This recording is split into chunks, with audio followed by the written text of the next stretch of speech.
داير تصلح القوات المسلحه، اقعد انت كمدني وقول والله انا مشكلتي مع القوات المسلحه واحد واثنين وثلاثه واربعه، داير تطلع منها السياسيين طلع السياسيين.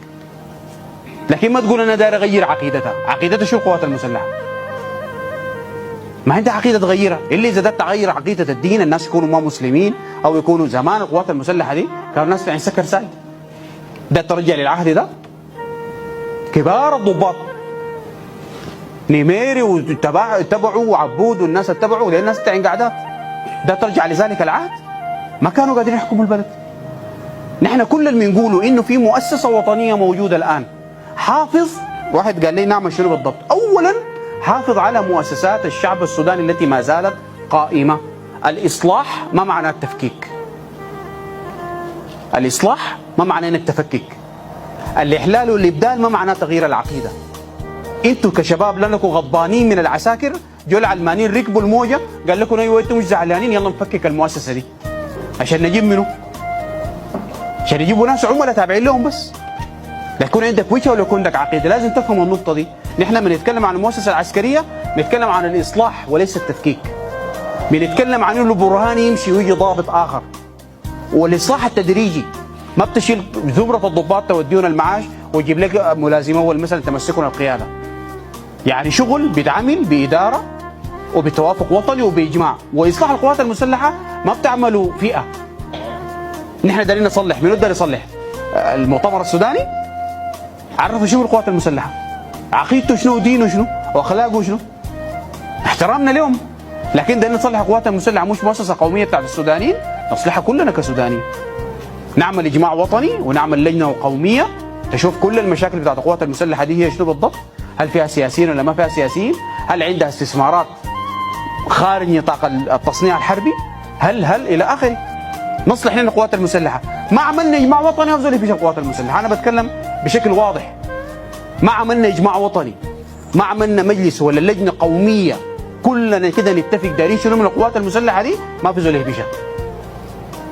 عشان ما يجونا العملاء الدار يشيل اللغه العربيه والدار. انتوا شفتوا العماله؟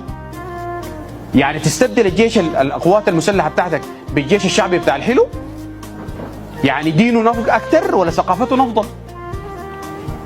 دار تستبدل ناس انت بتعرفهم ابناء وطنك بمرتزقه بس لانه العسكري ده حاكمك وقتلك في الشارع؟ انت معناتها عقلك ده ما عقل بتاع بناء دوله. وانا بعرف الان كل الاحزاب او كثير جدا من الشباب محركون الاحقاد بس، نسى اي حاجه، حقد بس. يجيبوا شهيد تنبذ وبتاع. ليه جايبوا شهيد؟ عشان شنو؟ مره مكلومه ليه مسكتها ميكروفون؟ دي كل القضيه بتاعتها انها تمشي ترفع قضيه على زول قتل ولدها. لكن البث بتاع الاحقاد ده الفائده منه شنو؟ ليه بتستخدموا سياسيا؟ هنشوف الشباب برا كل المحركون الحقد. والله الكيزان ما يجوا مارق راجعين تاني. حيرجعوا تاني. لأنها في دولة تتبني بالحقد. بيرجعوا بالتنظيم بتاعهم. بيرجعوا بالانتخابات. لو ما في انتخابات في البلد حيرجعوا بالغلبة. الغلبة عديلة الغلبة دي. هي الحياة بالأماني ما بالأماني. اليسار السوداني ده فئة من المجتمع حاقدة بتشتغل بالحقد. بتوليد الحقد وتوسيعه. انت قايلين الدم ده شنو؟ مش لسه لما قامت الثوره، من ايام نحن في الجامعات الشيوعيين ديل الملصقات بتاعتهم بالاحمر، يا رزاز الدم حبابك. حبابك كيف يعني؟ كيف حبابك يعني؟ لانه هو بيعيش بالطريقه دي. هو عارف انه ما عنده مشروع. لو الناس هدت وجابت الميكروفونات وجبت الشيوعي ده ولا جبت بتاع المؤتمر السوداني ولا الاحزاب بتاعت اليسار دي بهدوء، عارف انه ما عنده حاجه، لكن التهويش ده بعيشه. الشهيد فلان الفلاني، الشهيد فلان دول قتلوا. شوف محكمتك وين؟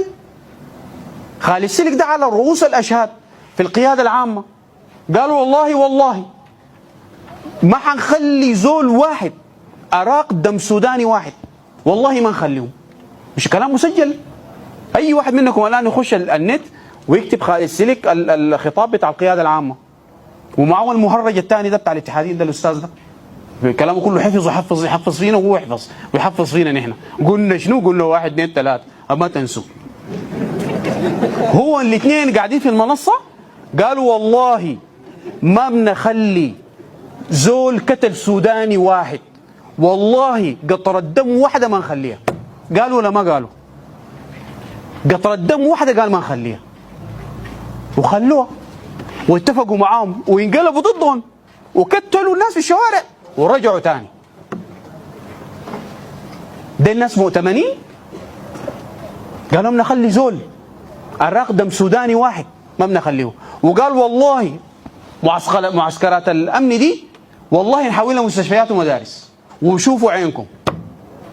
قال العباره دي وتشوفوا عينكم. ارجع بس واحد يفتح النت ده، قال والله المعتقلات بتاعت الجهاز والامن نحولها مستشفيات ومدارس، ولو كان الهوا شويه ضربه كان حيقول ورياض اطفال وحضانات.